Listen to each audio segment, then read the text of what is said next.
Hello बच्चों, मैं हूं नवीन और आपका स्वागत करता हूं आपके अपने यूट्यूब चैनल में जिसका नाम है brilliant biology the brain scoop. तो कैसे हैं आप सब? आई होप सब लोग अच्छे होंगे और पढ़ाई कर रहे होंगे। तो दोस्तों, हमने अपने पिछले लेक्चर में प्रोकैरियोटिक सेल को फिनिश कर दिया था। आज हम क्या पढ़ेंगे? आज हम पढ़ने वाले हैं प्रोकैरियोटिक के बाद क्या पढ़ेंगे? हम लोग यूकैरियोटिक सेल के बारे में पढ़ने वाले हैं कि यूकैरियोटिक सेल जो है वो क्या है, क्या क्या स्पेसिफिकेशन इसकी है, वो कैसे प्रोकैरियोटिक से डिफरेंट है। हर चीज़ों को हम लोग पढ़ेंगे कि प्रोकैरियोटिक में क्या चीज़ें थी जो यूकैरियोटिक में नहीं है, यूकैरियोटिक में ऐसी क्या चीज़ें हैं जो प्रोकैरियोटिक में हमने पहले तो देख लिया है प्रोकैरियोटिक में क्या क्या चीज़ें हैं। अब हम देखेंगे यूकैरियोटिक में क्या क्या चीज़ें हैं, ठीक है। फिर दोनों का डिफरेंस हम देखेंगे कि हाँ दोनों में क्या क्या डिफरेंसेस है, उससे सारी चीज़ें क्या हो जाएंगी, हमारी क्लियर हो जाएंगी। ठीक है, क्या हो जाएंगी, हमारी क्लियर हो जाएंगी कि हमें फिर अब इस टॉपिक में कोई डाउट नहीं रहेगा। ठीक है, चलिए। तो सेल चैप्टर हम पढ़ रहे हैं और सेल चैप्टर के इस चौथे लेक्चर में आज आप सभी का स्वागत है। अगर आप इस चैनल पर नए हो तो इस चैनल को सब्सक्राइब कर दो और इस वीडियो को शेयर कर देना अपने सारे दोस्तों तक, जो भी बच्चे 11th में हैं या फिर जो 11th के बायोलॉजी पढ़ना चाहते हैं उन सारे बच्चों तक ये वीडियो आप लोग शेयर कर देना। और सबसे बड़ी चीज़ कि ये वीडियो लास्ट तक देखना, इस वीडियो को स्किप मत करना, क्योंकि हर एक जो वीडियो मैं सीरीज आपके लिए लेके आ रहा हूँ वो काफ़ी इम्पॉर्टेंट है और आपके लिए पूरी कोशिश कर रहा हूँ कि आपको पूरी अच्छे से समझा सकूँ, आपको बता सकूं।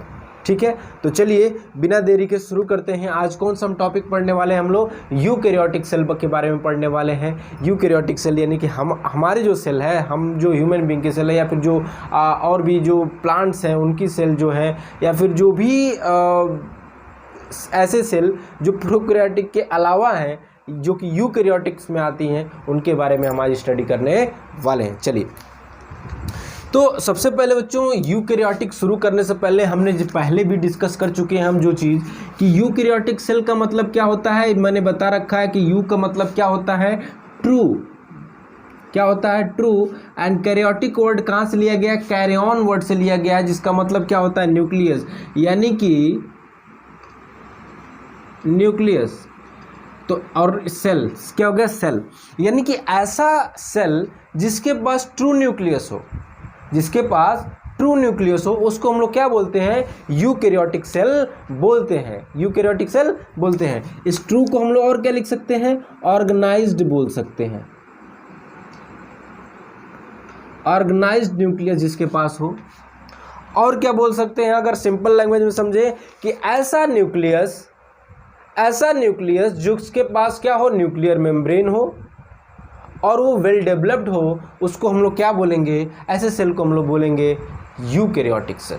क्या बोलेंगे हम लोग, यूकैरियोटिक सेल। चलो अब बच्चों समझ लेते हैं थोड़ा कि अब यूकैरियोटिक सेल की बात आती है। यूकैरियोटिक सेल की बात आती है, जैसे कि हमने क्या देखा था, हमने प्रोकैरियोटिक सेल में देखा था, तो मैंने सब आप लोगों को बताया था कि बैक्टीरिया जो होता है, उसके बाद ब्लू ग्रीन एल्गी बताया था, उसके बाद मैंने माइकोप्लाज्मा बताया था, उसके बाद पीपीएलओ बताया था कि ये ऐसे जो ऑर्गेनिज्म है जो क्या करते हैं, रिप्रेजेंट करते हैं किसको, प्रोकैरियोटिक सेल को। उसी तरीके से हमारे जो यूकैरियोटिक सेल हैं उनमें कौन कौन ऑर्गेनिज्म आते हैं, उनमें देखो क्लासिफिकेशन। अगर आप 11th का भी मैंने बताया नहीं है, पढ़ाया नहीं है, बट आगे मैं पढ़ाऊंगा। तो 5 क्लासिफिकेशन किए गए थे, 5 क्लासिफिकेशन, किंगडम क्लासिफिकेशन किया गया था। पहला था मोनेरा, प्रोटिस्टा, फंजाई, प्लांटी, एनेमेलिया। ठीक है, इन 5 को क्लासिफाई किया गया था 5 किंगडम क्लासिफिकेशन में। ठीक है, अब 5 किंगडम क्लासिफिकेशन में किया गया था। तो जो हमारे यूकैरियोट्स में जो आते हैं, जो कैटेगरी यूकैरियोट्स में आती है, वो कौन कौन से हैं, इस मोनेरा को हटा देंगे हम, यानी कि मोनेरा जो है वो यहाँ नहीं आता है। मोनेरा जो किंगडम है वो यूकैरियोट्स में नहीं आता है। बाकी ये चार जो हैं ये किसके अंडर में आते हैं, ये किसको रिप्रेजेंट करते हैं, यूकैरियोटिक सेल को रिप्रेजेंट करते हैं, यूकैरियोटिक सेल को रिप्रेजेंट करते हैं। यानी कि प्रोटिस्टा हो गया, फंजाई हो गया, प्लेंटी हो गया, एनिमेलिया हो गया, ये किसको रिप्रेजेंट करते हैं, ये किसको रिप्रेजेंट करते हैं, ये यूकैरियोटिक सेल को रिप्रेजेंट, यानी कि ये जो चारों हैं ये किससे बिलोंग करते हैं, यूकैरियोटिक सेल से। ठीक है, चलिए ये चीज़ हमने देख ली। अब हम थोड़ा सा क्या करते हैं कि इनके कुछ अलग और फीचर जो है उनको हम समझ लेते हैं, और कुछ इसके फीचर हैं उनको हम लोग क्या करते हैं, देख लेते हैं। ठीक है,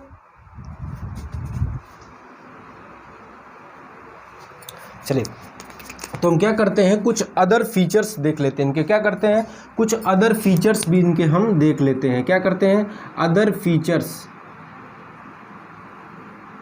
फीचर्स भी देख लेते हैं। ठीक है, समय को बचाने के लिए थोड़ा करना पड़ता है। ठीक है, कि अब क्या है कि several membrane bound organelles are present. क्या है, सेवरल मेम्ब्रेन बाउंड ऑर्गेनल्स का मतलब कि हमने पहले भी इन चीज़ों को डिस्कस कर दिया है, अब जल्दी से बस समझा देना है आपको। ठीक है, आप सब कुछ जान चुके हो, जो प्रीवियस क्लासेस मैंने लिया है बहुत हद तक चीज़ों को मैंने समझा दिया। उसमें क्या दे रहा है कि यूकैरियोट्स के अदर फीचर क्या है कि सेवरल जो सेल ऑर्गेनल्स हैं, जैसे कि एंडोप्लाज्मिक रेटिकुलम, जैसे कि माइटोकॉन्ड्रिया, जैसे कि क्लोरोप्लास्ट, जैसे कि राइबोसोम, जैसे कि वैक्यूल्स, ठीक है, जैसे कि तुम्हारा एंडोप्लाज्मिक रेटिकुलम, ये क्या होते हैं, ये मेम्ब्रेन बाउंड जो सेल ऑर्गेनल्स है वो क्या होते हैं, इनमें प्रेजेंट होते हैं। ये प्लस एंटी का मतलब हो गया प्रेजेंट, किसको रिप्रेजेंट करेगा, ये प्रेजेंट, इसका मतलब है प्रेजेंट। जहां भी मैं इसको लिखूंगा ना उसका मतलब समझिए क्या, प्रेजेंट लिख रहा हूं। ठीक है, चलिए ऑर्गेनाइज्ड न्यूक्लियस प्रेजेंट, अभी मैंने समझा दिया। ऑर्गेनाइज्ड न्यूक्लियस का मतलब हो गया कि उनके पास जो है वो सेल जो न्यूक्लियर मेम्ब्रेन या एनवेलप जो होगा प्रेजेंट होगा। ठीक है, उसके बाद क्या होगा, सेल वॉल प्रेजेंट। अब देखो सेल वॉल की बात करें ना तो सेल वॉल जो है ना सब में प्रेजेंट तो होता नहीं है, सारे यूकैरियोट्स में होता नहीं है प्रेजेंट। कुछ बैक्टीरियाज के भी मैंने बताया था, कुछ बैक्टीरियाज में पाए जाते हैं, लेकिन कुछ एक्सेप्शन है। कौन कौन बताया था मैंने, माइकोप्लाज्मा और पीपीएलओ में नहीं पाया जाता। देखो यहाँ पे सेल वॉल की बात करें ना तो सेल वॉल यहाँ पे किस में प्रेजेंट होता है, तो सेल वॉल जो होता है वो किस में प्रेजेंट होता है, प्लांट्स में प्रेजेंट होता है। किस में प्रेजेंट होता है, प्लांट्स में प्रेजेंट होता है। और कहाँ पे प्रेजेंट होता है, तो और प्रेजेंट होता है तुम्हारा फंगाई में प्रेजेंट होता है। और कहाँ, कुछ प्रोटिस्टाज, सम प्रोटिस्टा, कुछ प्रोटिस्ट में भी ये चीज पाई जाती है। ठीक है, अब कहाँ नहीं पाई जाती है, तो नहीं पाई जाती है तो भाई मेरे प्लांट में तो पाई जाती है, फंजाई में भी पाई जाती है, कुछ प्रोटिस्टा में भी पाई जाती है। तो कहाँ नहीं पाई जाती होगी, पाई नहीं जाती है तुम्हारे एनिमल में नहीं पाई जाती है, एनिमल में नहीं पाई जाती है। ठीक है, और कहाँ नहीं पाई जाती, एंड सम प्रोटिस्ट्स, इनमें ये नहीं पाई जाती है। कौन, सेल वॉल। ठीक है, कुछ प्रोटिस्ट में पाई जाती है, कुछ प्रोटिस्ट में नहीं पाई जाती है। ठीक है, एनिमल में तो नहीं ही पाई जाती है, एनिमल में इसकी कोई ज़रूरत नहीं है। ठीक है, चलो complex locomotory and cytoskeleton structure present. इसमें क्या होता है, कॉम्प्लेक्स लोकोमोटरी और साइटोस्केलेटन जो क्या होते हैं, प्रेजेंट होते हैं किसमें, यूकैरियोट्स में। चलो genetic material into the chromosome, genetic material कहाँ प्रेजेंट होता है, क्रोमोसोम में प्रेजेंट होता है। वहाँ कहाँ प्रेजेंट होता था भाई, जेनेटिक मटेरियल ऐसे ही कहीं भी साइटोप्लाज्म में इधर उधर छितर बितर हुआ पड़ा है, क्योंकि उनकी क्या होती है, मैंने बताया था हिस्टोन प्रोटीन वहाँ प्रेजेंट नहीं होती है। हिस्टोन प्रोटीन प्रेजेंट नहीं होती है तो उनकी पैकेजिंग नहीं हो पाती है जेनेटिक मटेरियल की, तो क्या होते हैं साइटोप्लाज्म में ही क्या होते हैं, स्कैटर्ड होते हैं। लेकिन यहाँ पे जो क्या होता है, पैकेजिंग हुई होती है। और क्या होता है कि जो क्रोमोसोम होते हैं और जो जेनेटिक मटेरियल होता है वो कहाँ पे होता है, क्रोमोसोम में होता है। ठीक है, ये चीज़ आप कर लोगे। ठीक है, ये चीज़ आप कर लोगे।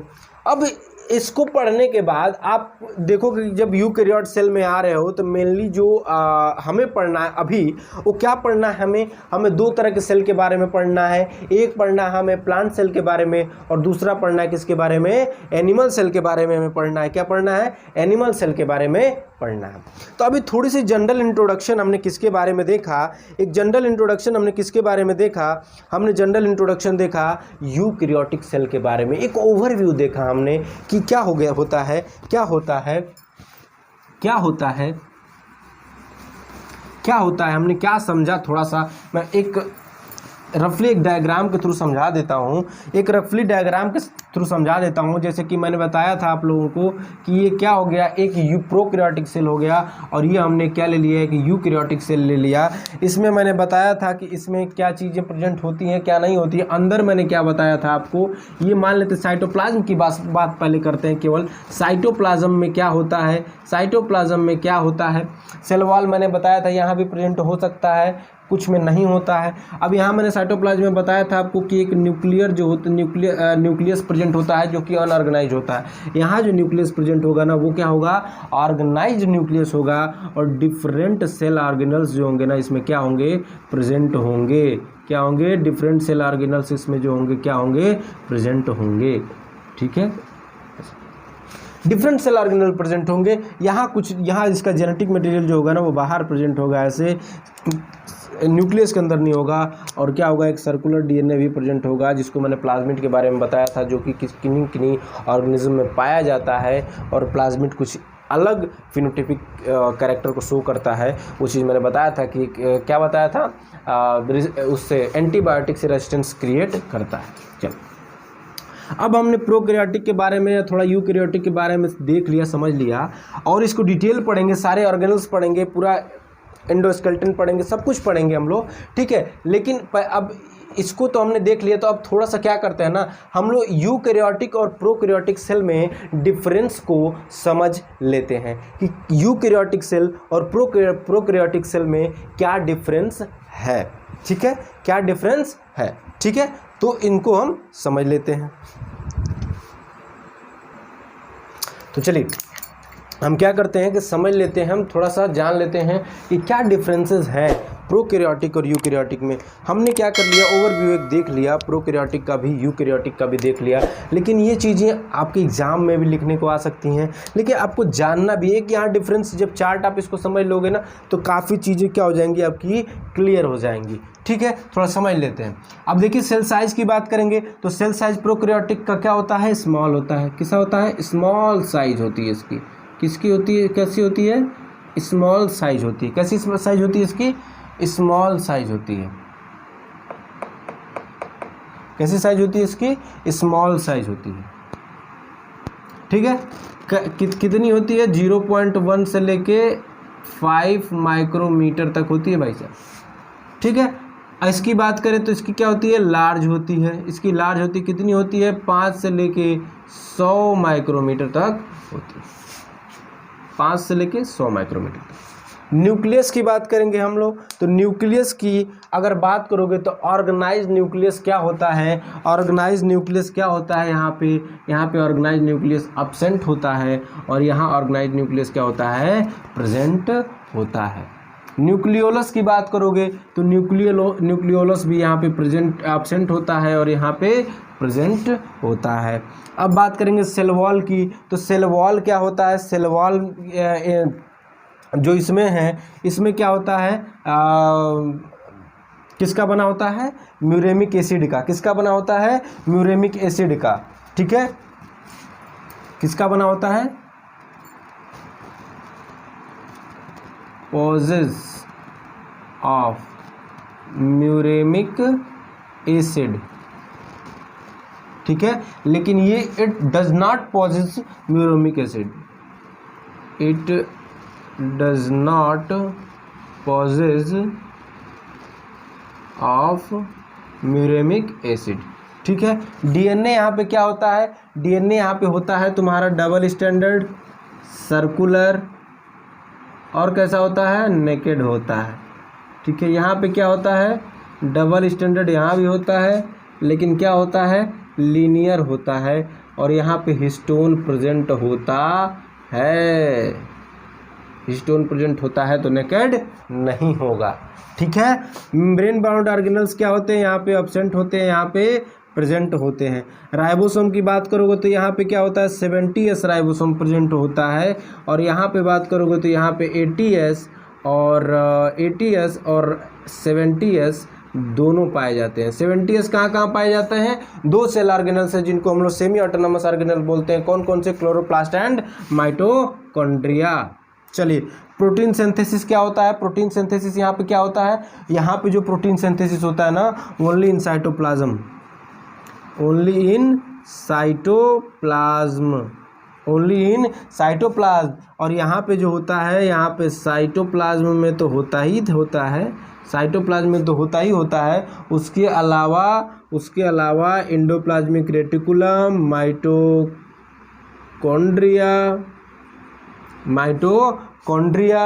Mitochondria and plastid. कहाँ पे, प्लास्टिड। वैक्यूल्स, सब वैक्यूल्स यहाँ पे क्या होते हैं, एब्सेंट होते हैं। यहाँ पे क्या पाया जाता है, गैस वैक्यूल पाया जाता है। मैंने बताया था किस लिए गैस वैक्यूल होता है, बायोन्सी प्रोवाइड करने के लिए। यहाँ पे प्लांट सेल में पाया जाता है मेनली।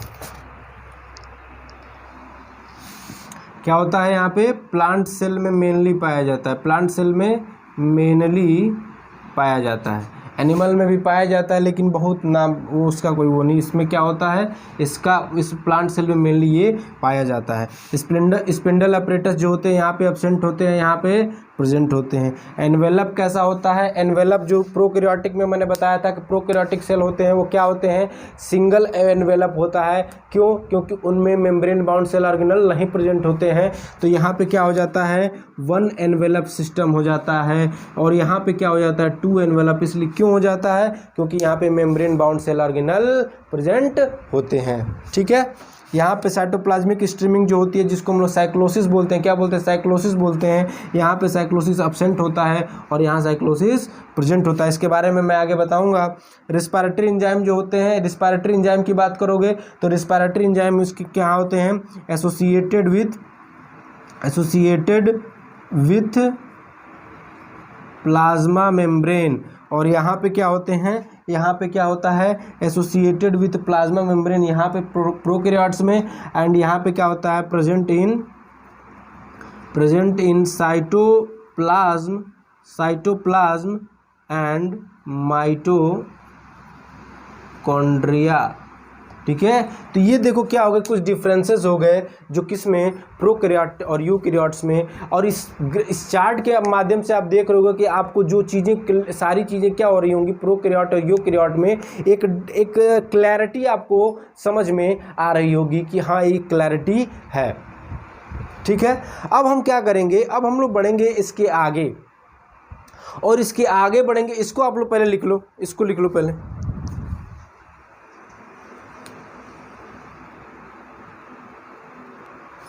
चलो, अब थोड़ा कुछ क्या करते हैं ना, कुछ टर्म समझने की कोशिश करते हैं। एक आध टर्म है जिसमें बच्चे थोड़ा कंफ्यूज हो जाते हैं, थोड़ा उन चीज़ों को मैं समझाने की कोशिश करता हूँ। पहला है तुम्हारा क्या, प्रोटोप्लास्ट। इन चीज़ों को समझ लो, जान लो थोड़ा सा। दूसरा आता है तुम्हारा प्रोटोप्लाज्म। तीसरा क्या है, साइटोप्लाज्म। चौथा क्या है, साइटोसॉल। इन 4 टर्म को थोड़ा सा हम क्या करते हैं, समझने और समझाने की कोशिश करते हैं। चलिए, अब प्रोटोप्लास्ट की बात करेंगे तो जैसे मान लो कि क्या हो गया, ये सेल हो गया। ठीक है, एक सेल है। ठीक है, सेल में मान लेते, सेल में क्या प्रेजेंट होगा, एक यूकैरियोटिक सेल को मान के चलते हैं, न कि प्लांट और एनिमल की बात नहीं करते हैं। तो इसमें क्या प्रेजेंट होगा, सेल वॉल प्रेजेंट होगा। सेल वॉल के अंदर क्या प्रेजेंट होगा, सेल मेम्ब्रेन प्रेजेंट होगा। सेल मेम्ब्रेन के अंदर क्या प्रेजेंट होगा, सेल मेम्ब्रेन के अंदर तुम्हारा साइटोप्लाज्म प्रेजेंट होगा, जिसमें कि क्या होगा, न्यूक्लियस होगा। न्यूक्लियस के बाद क्या होंगे, सारे सेल ऑर्गेनल्स इसमें प्रेजेंट होंगे। इस तरीके का सेल मान लो है। तो अब हम क्या करते हैं कि इस सेल के अंदर से, इस सेल के अंदर से हम क्या करते हैं, हम सेल के अंदर से क्या करते हैं, सेल के अंदर से कि हम सेल में से हम क्या कर देते हैं, सेल वॉल को माइनस कर देते हैं। सेल माइनस सेल वॉल, तो वो क्या कहलाएगा, प्रोटोप्लास्ट। क्या कहलाएगा, प्रोटोप्लास्ट। ठीक है, कि सेल में से हम सेल वॉल को अगर हटा दें तो क्या हो जाएगा, प्रोटोप्लास्ट हो जाएगा। अब देखो जो प्रोटोप्लाज्म क्या है, ये समझ में आ गया सबको। अब प्रोटोप्लाज्म की बात करेंगे हम, तो अगर हम क्या करते हैं,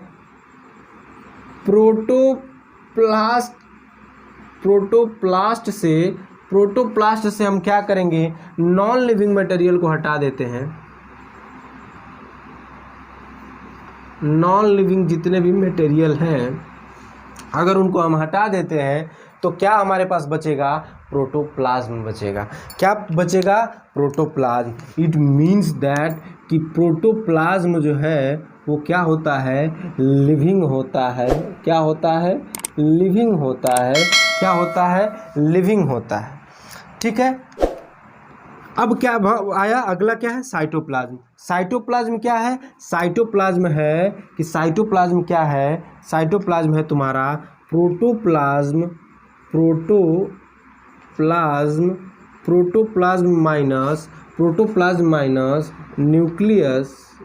न्यूक्लियस। यानी कि हम प्रोटोप्लाज्म में से न्यूक्लियस हटा दें तो वो क्या कहलाएगा, साइटोप्लाज्म। यानी कि साइटोप्लाज्म की जब बात आती है तो उसमें न्यूक्लियस इंक्लूड नहीं होता है, उसमें न्यूक्लियस इंक्लूड नहीं करते हैं। ठीक है, चलो अब साइटोसॉल की बात करेंगे हम। तो साइटोसॉल क्या होता है, तो साइटोसॉल होता है cytoplasm minus cell organelle. Cytoplasm में से सेल ऑर्गेनल्स को हटा दो, सेल ऑर्गेनल्स को हटा दोगे तो क्या कहलाएगा, साइटोसॉल। ऐसे मेनली तो हम साइटोप्लाज्म को ही साइटोसॉल बोल देते हैं, लेकिन थोड़ा सा अंतर है इसमें। जब आप हायर स्टडी के लिए जाओगे तो ये चीज़ें आपको थोड़ी सी डिफ्रेंशिएट करके बताई जाएंगी कि साइटोप्लाज्म में से जब सेल ऑर्गेनल्स को हटा दोगे तो उसको साइटोसॉल कहते हैं, और साइटोप्लाज्म किसको बोलते हैं, जब प्रोटोप्लाज्म में से न्यूक्लियस को हटाओगे तो इसको बोलेंगे हम साइटोप्लाज्म। प्रोटोप्लाज्म किसको बोलते हैं, प्रोटोप्लास्ट में से नॉन लिविंग मटेरियल को हटाओगे तो प्रोटोप्लाज्म होगा। और प्रोटोप्लाज्म क्या होता है, लिविंग होता है। ध्यान रखोगे, प्रोटोप्लास्ट क्या होता है, सेल में से सेल वॉल को हटा दो, क्या हो जाएगा, प्रोटोप्लास्ट हो जाएगा। चलो, एक ये बेसिक चीज़ थी, समझना था, थोड़ा सा समझाना था कि इसमें आप कंफ्यूज ना होना। आप इसको कर लो, नोट डाउन कर लो इसको।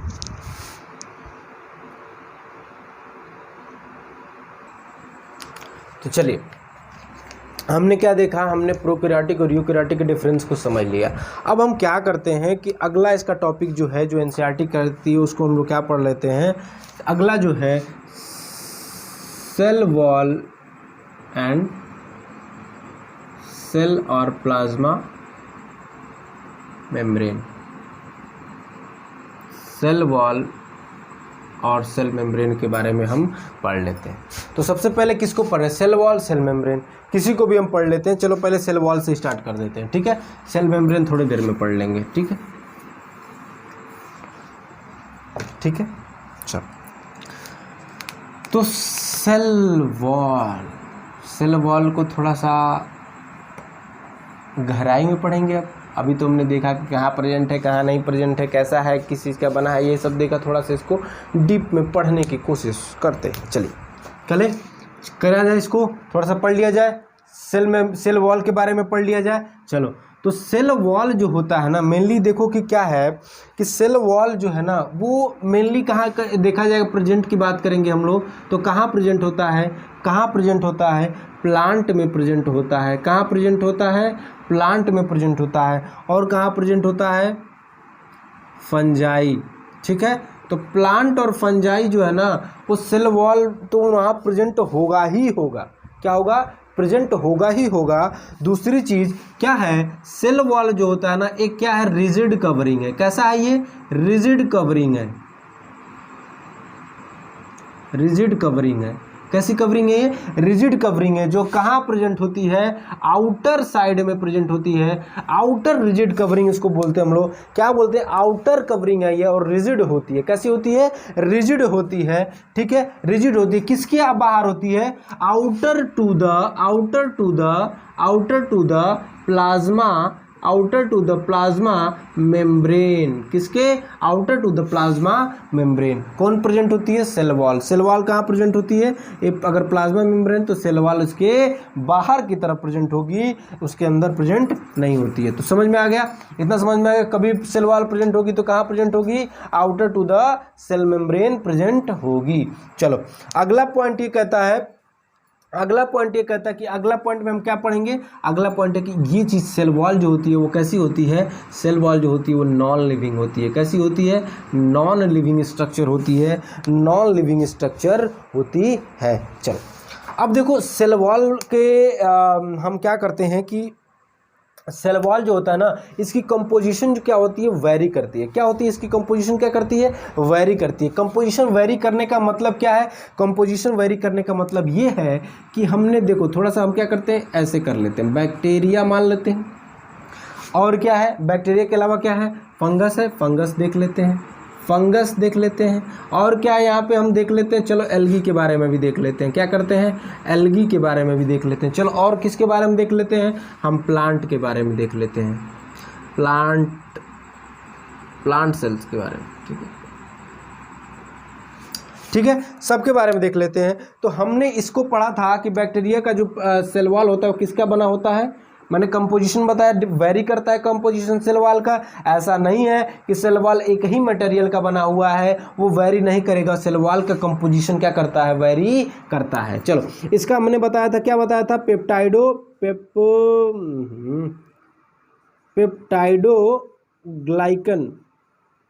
पेप्टाइडोग्लाइकन का बना होता है। बैक्टीरिया का मैंने बताया था।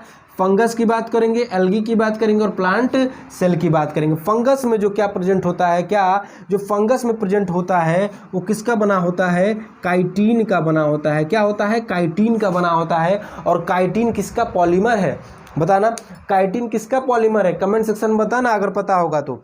काइटिन किसका पॉलीमर होता है? काइटिन पॉलीमर होता है। हमने एक आपको बताया था, शुगर मॉलिक्यूल बताई थी। किसकी? कौन सी शुगर मॉलिक्यूल? 2 शुगर मॉलिक्यूल के बारे में जिक्र किया था, नाग और नाम। यहाँ ग्लाइकन जो है, तो यही क्या है? ये जो नाग होता है ना, NAG, ये किसका? होमोपॉलीमर ऑफ NAG, यानी कि N एसिटिल ग्लूकोसामिन का ये क्या होता है? N एसिटिल ग्लूकोसामिन का क्या होता है? ये होमोपॉलीमर होता है। कौन? काइटिन। और इस काइटिन जो होता है वो किसका कंपोजिशन, किसके सेल वॉल का कंपोजिशन है? फंगस के सेल वॉल का कंपोजिशन है। अब एल्गी की बात करें, अगर हम एल्गी की बात करेंगे तो NCERT एल्गी के बारे में लिखती है कि इसमें क्या होता है? इसमें होता है तुम्हारा सेलुलोज। क्या होता है? सेलुलोज। अगला क्या होता है? गैलेक्टोज। क्या होता है? गैलेक्टोज नहीं, गैलेक्टेंस बोलती है, हाँ, गैलेक्टेंस। क्या होता है? गैलेक्टेंस। उसके बाद क्या प्रेजेंट होता है इसमें? मैनेंस। उसके बाद क्या होता है? मैनेंस। उसके बाद क्या होते हैं? कुछ मिनरल्स प्रेजेंट होते हैं, मिनरल्स प्रेजेंट होते हैं। और मिनरल्स जो प्रेजेंट होते हैं वो कौन से मिनरल्स होते हैं? वो मिनरल्स होते हैं तुम्हारे कैल्शियम कार्बोनेट। क्या होता है? कैल्शियम कार्बोनेट या आयरन। क्या होता है? कैल्शियम कार्बोनेट, और आयरन भी इसमें हो सकता है, ठीक है। तो ये क्या होते हैं? एल्गी के सेल वॉल का कंपोजिशन है। क्या होता है? सेलुलोज, गैलेक्टेंस, मैनेंस और मिनरल्स प्रेजेंट होते हैं। और मिनरल्स में मेनली क्या प्रेजेंट होता है? कैल्शियम कार्बोनेट एंड आयरन भी प्रेजेंट हो सकता है, ठीक है। प्लांट सेल की बात करोगे तो प्लांट सेल जो होते हैं, प्लांट सेल में जो सेल वॉल प्रेजेंट होता है उसमें क्या प्रेजेंट होता है? तो देखो भैया, सेलुलोज यहाँ भी होता है, ठीक है, सेलुलोज यहाँ भी होता है। उसके बाद होता है हेमी सेलुलोज। क्या होता है? Hemi cellulose. उसके बाद क्या होता है? Hemi cellulose. उसके बाद होता है पेक्टीन्स होते हैं। उसके बाद क्या प्रेजेंट होता है? प्रोटीन्स। क्या प्रेजेंट होता है, प्रोटीन्स प्रेजेंट होते हैं। ठीक है, ये किसके सेल वॉल का कंपोजिशन है, प्लांट सेल के, जो अदर प्लांट सेल है उनके। ये क्या है, एल्गी का है, ये क्या है, फंगस का है, और ये क्या है, बैक्टीरिया का है। तो यही मैं आपको बताने की कोशिश कर रहा था कि जो सेल वॉल होती है ना, उस सेल वॉल का कंपोजिशन बेटा अलग अलग होता है। एक कंपोजिशन की सेल वॉल नहीं पाई जाती है कि पेप्टाइड सेल वॉल किसका बना होता है, तो पेप्टाइड ग्लाइकन का नहीं। ये देखो PYQ, थोड़ा इसको जान लो, ये PYQ है।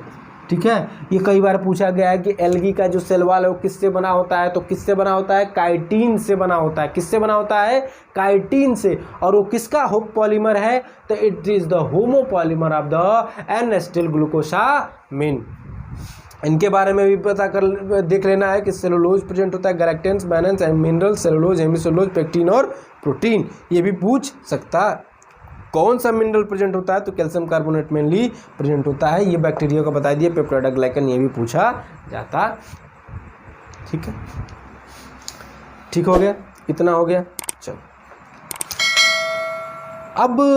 अब क्या इसमें देखेंगे, अब देख लेते हैं क्या करते हैं ना कि हम कुछ फंक्शंस देख लेते हैं किसके, हम कुछ क्या करते हैं, फंक्शंस देख लेते हैं किसके, हम कुछ फंक्शन देख लेते हैं किसके, सेल वॉल के फंक्शंस देख लेते हैं। इसको आप लोग उतार लो, इसको उतारो।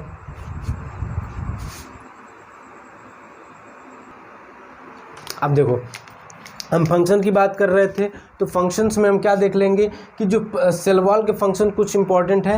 इन 4-5 जो फंक्शन है इनको हम लोग देख लेते हैं। पहला है कि it provide cell shape and rigidity. अब देखो क्या मैंने बताया था कि पहले ही बताया था कि सेल वॉल जो होता है क्या होता है, हार्ड होता है। क्या होता है, हार्ड होता है। तो ये क्या करता है, हमें सेल शेप प्रोवाइड करता है। ठीक है, नॉन लिविंग भी है ये, तो क्या करता है, सेल के शेप एक प्रोवाइड करता है, सेल को एक शेप प्रोवाइड करता है। ठीक है, और क्या होता है, रिजिडिटी प्रोवाइड करता है, किसको, एक रिजिडिटी हार्डनेस प्रोवाइड करता है, किसको, जो सेल को, जो भी सेल में सेल वॉल प्रेजेंट होगा उसको वो करेगा।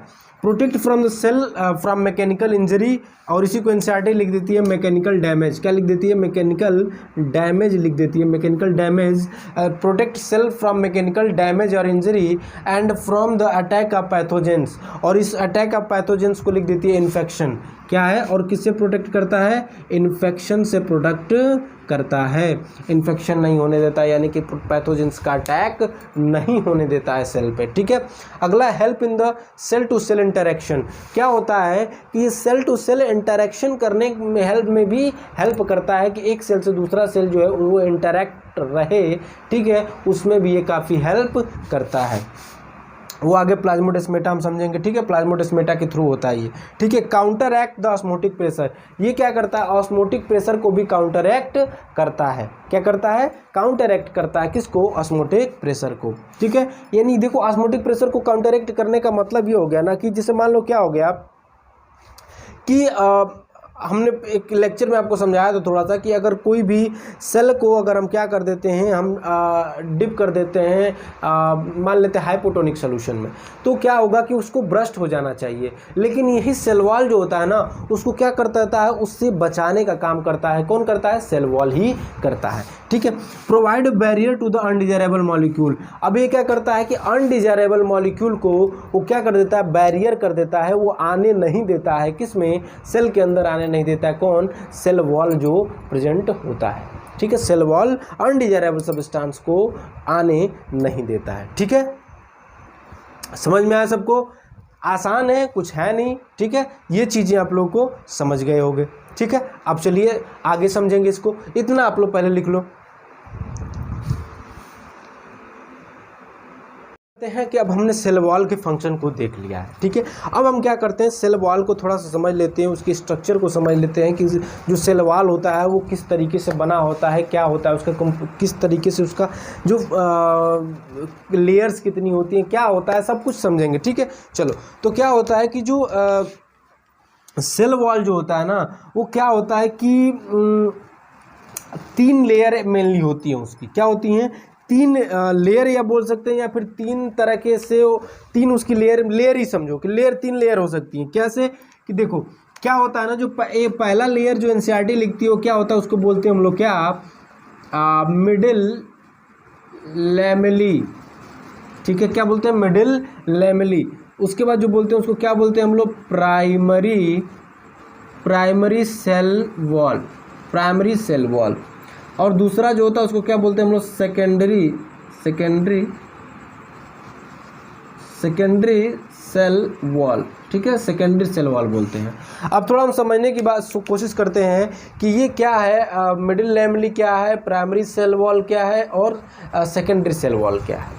ठीक है, प्राइमरी सेल वॉल क्या है, सेकेंडरी सेल क्या है और मिडिल लैमेली क्या है। चलो देखो, अब आप ये समझो कि ये कोई एक सेल है, एक क्या है, सेल। ठीक है, अब आप ये बताओ कि इसका कोई एडजेसेंट सेल होगा ना, क्या होगा, कोई इसका अगर देखोगे तो एक एडजेसेंट सेल होगा, इसका भी एक एडजेसेंट सेल होगा।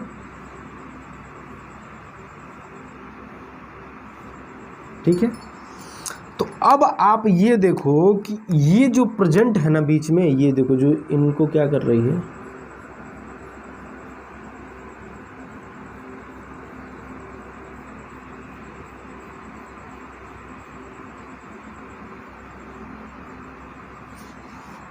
सीमेंटिंग का काम कर रही है। कौन, अब जिसे समझो कि क्या होता है, ये एक सेल है, ये सेल नंबर 1 मान लेते हैं, ये सेल नंबर 2 मान लेते हैं, सेल नंबर 3 मान लेते हैं।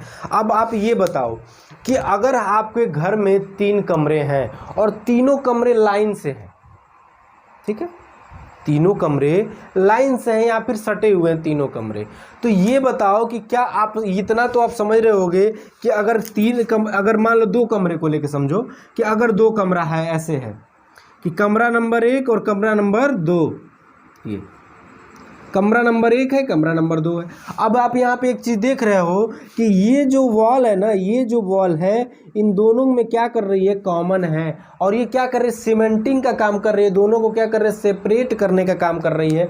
आप इसको इस तरीके से समझो, या फिर इस तरीके से समझ सकते हो कि जब आप क्या करते हो कि आप गांव में, वो वाले गांव में या फिर शहरों में देखते होंगे, एक ईंट आती है जो सीमेंट की ईंट होती है, क्या होती है, ऐसे सीमेंट की ईंट होती है एक तो ऐसे लंबी सी, ठीक है, और इस तरीके से क्या किया जाता है, उसको जोड़ा जाता है। ठीक है, ऐसे मतलब इस तरीके से ही पूरे इस ईंट को ही क्या किया जाता है, जोड़ा जाता है।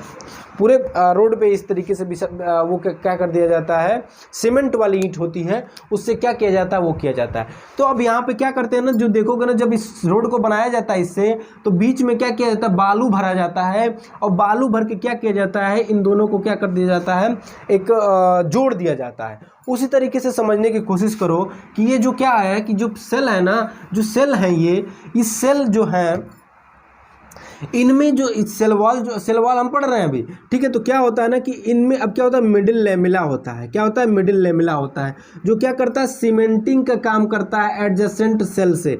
इसका नेचर की बात करेंगे तो नेचर कैसा होता है, इसमें अगर बात करोगे, इसको हम लोग क्या बोलते हैं, मिडिल लैमेला, और इसका नेचर कैसा होता है, एमॉर्फस नेचर होता है। उसके बाद क्या, स्टिकी होता है। उसके बाद क्या होता है, स्टिकी होता है। और क्या करता है, ये सीमेंटिंग का काम करता है। क्या करता है, ये सीमेंटिंग का काम करता है। ये किसके बारे में हो गया, मिडिल लैमेला के बारे में हो गया। ठीक है, अब देखो मिडिल लैमेला के बारे में हो गया। अब क्या होता है कि अब देखो सेल वॉल जो होता है ना, सेल वॉल में अब क्या होता है, पहले क्या बनता है, प्राइमरी सेल वॉल बनता है। उसके बाद क्या बनता है, सेकेंडरी सेल वॉल बनता है। क्या बनता है, सेकेंडरी सेल वॉल बनता है। ठीक है, क्या बनता है, प्राइमरी सेल वॉल बनेगा और उसके अंदर क्या बनेगा, सेकेंडरी सेल वॉल बनता है। देखो अब मान लो कि ये क्या है, इसका प्राइमरी सेल वॉल है। ये क्या है, ये प्राइमरी सेल वॉल हो गया, प्राइमरी सेल वॉल। और उसके बाद क्या होगा ना, ये देखो अंदर क्या होगा, अंदर ऐसे ये पे से ये सेकेंडरी सेल वॉल बनेगा। क्या बनेगा, सेकेंडरी सेल वॉल बनेगा, सेकेंडरी सेल वॉल बनेगा इस तरह। तो इस तरीके से कुछ स्ट्रक्चर इसका होता है। किस में, देखो पहले क्या हो गया मिडिल लेमली, दूसरा क्या हो गया प्राइमरी सेल वॉल और तीसरा क्या हो गया सेकेंडरी सेल वॉल। मिडिल लेमली को हमने समझ लिया कि मिडिल लेमली क्या है, क्या काम करती है, ये सीमेंटिंग का काम करती है, यानी एडजेसेंट सेल है ना उनको जोड़ने का काम करती है। क्या करती है, जोड़ने का काम करती है, जोड़ने का काम करती है। और इसके बारे में कुछ देख लेते हैं कि जो ये मिडिल लेमली है और इसके बारे में क्या देख सकते हैं हम लोग, ये किससे बनी होती है, ये बनी होती है आपको कैल्शियम पेक्टेट से बनी होती है। किससे बनी होती है, कैल्शियम पेक्टेट से बनी होती है, या फिर ये मेजर पोर्शन इसी का होता है कैल्शियम पेक्टेट का। और क्या हो सकता है, मैग्नीशियम पेक्टेट भी हो सकता है, मैग्नीशियम पेक्टेट भी हो सकता है। अब ये किस में हेल्प करती है, और एक चीज़ इसका यूज है। अब देखो क्या होता है कि आप अगर कोई फ्रूट खाते हो, अगर वो क्या है कच्चा है, कोई फ्रूट खा रहे हैं हम, वो फ्रूट क्या है कच्चा है, तो उस समय जो मिडिल लेमेला जो है ना वो क्या है अभी हार्ड है, ठीक है। लेकिन ये क्या होता है ना कि ये धीरे धीरे क्या करता है सॉल्युबलाइज हो जाता है। क्या करता है, इसका पार्शियल सॉल्युबलाइजेशन हो जाता है, और पार्शियल सॉल्युबलाइजेशन के होने की वजह से जो फ्रूट्स होते हैं वो क्या हो जाता है राइपनिंग उनमें आती है। उनमें क्या हो जाता है कि राइपनिंग आ जाती है, जो फिर खाने में हमें क्या होते हैं आसानी होते हैं। आप अमरूद देखे होंगे या फिर कोई और फ्रूट देखे होंगे, वो क्या हो जाता है कि पहले हार्ड होता है, हमारे दांतों से नहीं टूटता है, लेकिन क्या उस समय जो सेल वॉल होता है ना उसमें मिडिल लेमली जो होती है ना वो क्या होती है सॉल्युबलाइज नहीं हुई होती है। लेकिन जब वो राइपनिंग हो जाता है उसका तो वही क्या हो जाती है सॉल्युबलाइज हो जाती है मिडिल लेमली, तो क्या हो जाता है उसको हम आसानी से खा पाते हैं। वो क्या होता है राइपनिंग उसकी हो जाती है, ठीक है। अब देखो जो प्राइमरी सेल वॉल की अगर हम बात करें, किसकी बात करें हम लोग, प्राइमरी सेल वॉल की बात करें। प्राइमरी सेल वॉल की बात करोगे तो ये प्रेजेंट कहाँ होता है, प्रेजेंट होता है इनर साइड में। इनर साइड किसके इनर साइड में, प्लाज्मा मेम्ब्रेन के, सॉरी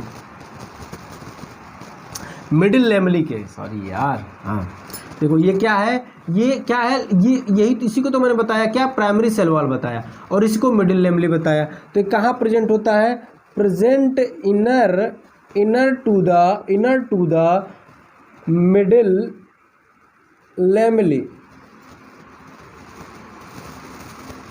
क्या होता है, present inner to the middle lamella. दूसरा क्या इसका पॉइंट हो जाएगा, दूसरा पॉइंट ये हो जाएगा सिंगल लेयर है। ये कैसा है, ये सिंगल लेयर है।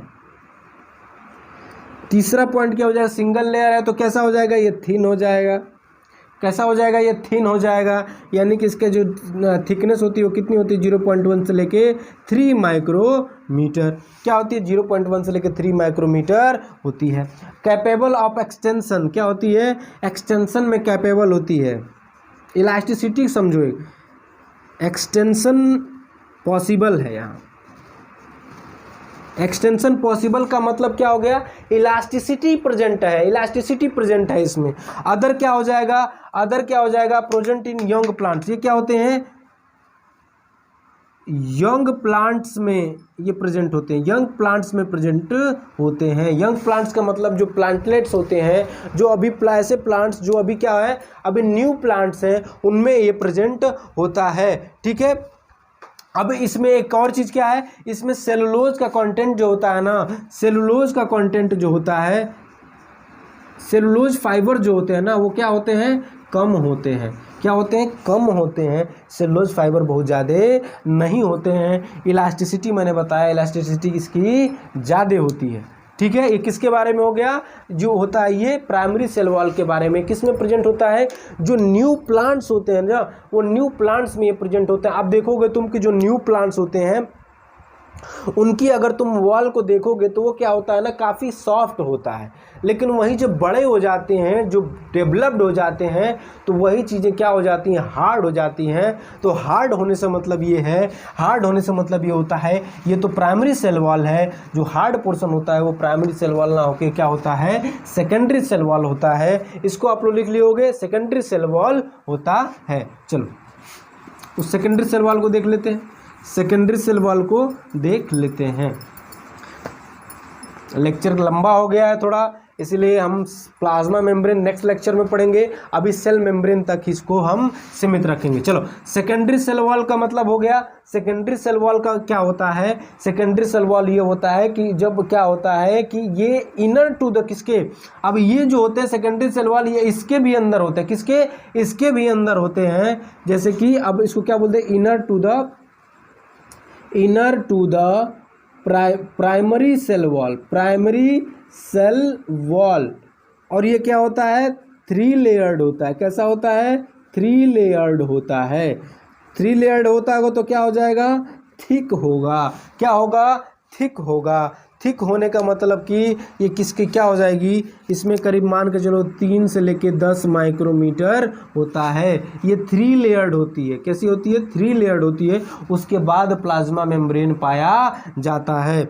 ये क्या होती है? इसकी इलास्टिसिटी की बात करेंगे हम तो इलास्टिसिटी जो होती है, इलास्टिसिटी जो होती है वो क्या होती है? कम होती है। यानी इसकी इलास्टिसिटी क्या होती है? कम होती है। और क्या इसकी इलास्टिसिटी कम होती है? इसमें जो सेलुलोज कंटेंट होता है ना, सेलुलोज कंटेंट जो होता है, सेलुलोज कंटेंट जो होता है वो क्या होता है? हाई होता है। सेलुलोज फाइबर जो होते हैं वो क्या होते हैं? हाई अमाउंट में प्रेजेंट होता है। तो ये आपने क्या देखा? हमने सेल वॉल के बारे में देखा कि सेल वॉल क्या होती है? मिडिल लेमेला, प्राइमरी और सेकेंडरी सेल वॉल 3 लेयर्स होती हैं। इसकी 3 लेयर होती हैं। जो प्राइमरी जो मिडिल लेमेला होता है वो क्या करता है? सीमेंटिंग का काम करता है, 2 सेल्स को जोड़ने का काम करता है। उसके बाद क्या होता है? प्राइमरी सेल वॉल होता है। Primary cell wall mainly young जो प्लांट्स होते हैं उनमें पाया जाता है और धीरे धीरे क्या हो जाता है? ख़त्म हो जाता है। और कौन सा डेवलप हो जाता है? सेकेंडरी सेल वॉल डेवलप हो जाता है। प्राइमरी सेल वॉल में जो सेलुलोज फाइबर की कंटेंट होते हैं वो क्या होते हैं? कम होते हैं। जो सेकेंडरी होता है, सेकेंडरी में क्या होता है? सेलुलोज फाइबर के कंटेंट ज़्यादा होते हैं। जो प्राइमरी वाला होता है वो क्या होता है? थिन होता है। लेकिन सेकेंडरी वाला जो होता है वो क्या होता है? थिकन होता है। क्यों होता है? क्योंकि वो सिंगल लेयर्ड है। और ये जो होता है वो क्या होता है? 3 लेयर्ड होता है। ठीक है, आज के लिए अब इतना आप लोगों को जो भी चीज़ें मैंने बताया आज वो चीज़ें सारी समझ में आ गई होंगी। कोई भी डाउट होगा नहीं। मैंने यूकैरियोट सेल के बारे में बताया। आसान है यार, सब कुछ आसान है। थोड़ा सा दिमाग लगाने को और एक बार जाके एनसीईआरटी पढ़ने की ज़रूरत है। जितना मैंने बता दिया एक बार जाके आप एनसीईआरटी को ज़रूर पढ़ लेना, अच्छे से पढ़ लेना। एक बार 2 बार उसको एक बार बस किताब पढ़ लेना। ये सारी चीज़ें आपको समझ में आ जाएंगी। सारी चीज़ें फिर लेक्चर देखो, एनसीईआरटी पढ़ो, लेक्चर देखो, एनसीईआरटी पढ़ो, फिर देखो सारे तुम्हारे कॉन्सेप्ट ऐसे क्लियर होंगे और तुम कहोगे कि हाँ अब तो कोई दिक्कत नहीं है। आओ क्वेश्चन कहाँ से आते हो? ठीक है, आओ क्वेश्चन कहाँ से आते हो सारा क्वेश्चन करके दिखाएंगे। ठीक है, तो दोस्तों आज के लेक्चर में बस इतना ही था। और आगे हम लोग क्या पढ़ेंगे? आगे थोड़ा सा इसमें पॉइंट कुछ रह गया है, लेकिन लेक्चर काफ़ी लंबा हो रहा है। इस वजह से मैं क्या कर रहा हूँ, आप लोग इसमें बोरियत ना हो, इस वजह से एक छोटा सा 5 मिनट का पोर्शन है जो मैं नेक्स्ट लेक्चर में थोड़ा सा आपको बता दूंगा जल्दी से। ठीक है, उसको बता के फिर क्या करेंगे हम लोग? प्लाज्मा मेम्ब्रेन के बारे में डिस्कस करेंगे। और प्लाज्मा मेम्ब्रेन के डिस्कस करने के बाद फिर आगे हम इस लेक्चर को कंटिन्यू करेंगे। ठीक है, तो आज के लिए दोस्तों बस इतना ही। और आज के लिए इतना ही। इस चैनल पे आप नए हो तो चैनल को सब्सक्राइब करो, वीडियो को शेयर करके फैला दो। ठीक है, और जो मैंने जो बोला सब्सक्राइब करने को, वो लाल बटन एकदम दबा के एकदम समझ रहे हो ना, सब्सक्राइब कर दो, बेल आइकन को दबा दो, जिससे कि आने वाले वीडियो की नोटिफिकेशन सबसे पहले आपको मिल जाए। ठीक है, thank you for watching, love you all.